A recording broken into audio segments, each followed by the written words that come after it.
ದಿನ ತುಂಬಿದಾಗ ಎಲಿಜಬೆತಳು ಗಂಡು ಮಗುವಿಗೆ ಜನ್ಮವಿತ್ತಳು.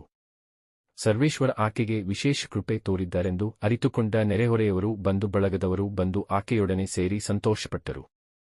8ನೆಯ ದಿನ ಮಗುವಿನ ಸುನ್ನತಿಗಾಗಿ ಅವರು ಬಂದು ಅದಕ್ಕೆ ತಂದೆಯ ಹೆಸರನ್ನು ಅನುಸರಿಸಿ ಜಕರೀಯನೆಂದು ನಾಮಕರಣ ಮಾಡುವುದರಲ್ಲಿ ಇದ್ದರು. ಆದರೆ ಮಗುವಿನ ತಾಯಿ, ಇಲ್ಲ, ಅದು ಕೂಡದು, ಅವನಿಗೆ ಯೋವಾನ ಎಂಬ ಹೆಸರಿಡಬೇಕು ಎಂದಳು.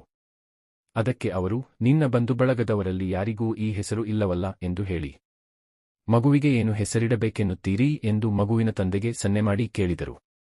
ಆಗ ಜಕರೀಯನು ಬರೆಯುವ ಒಂದು ಹಲಗೆಯನ್ನು ತರಿಸಿಕೊಂಡು ಇವನ ಹೆಸರು ಯೋವಾನ ಎಂದು ಬರೆದನು. ಎಲ್ಲರೂ ಬೆರಗಾದರು.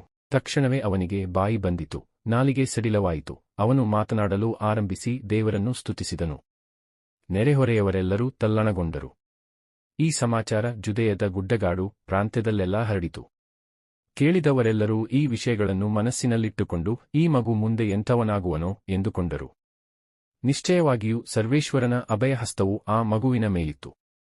ಬಾಲಕನು ಬೆಳೆದಂತೆ ಆತ್ಮಶಕ್ತಿಯುತನಾದನು. ಇಸ್ರಾಯೇಲ್ ಜನರಿಗೆ ಬಹಿರಂಗವಾಗಿ ಕಾಣಿಸಿಕೊಳ್ಳುವವರೆಗೂ ಅವನು ಬೆಂಗಾಡಿನಲ್ಲೇ ವಾಸಿಸುತ್ತಿದ್ದನು.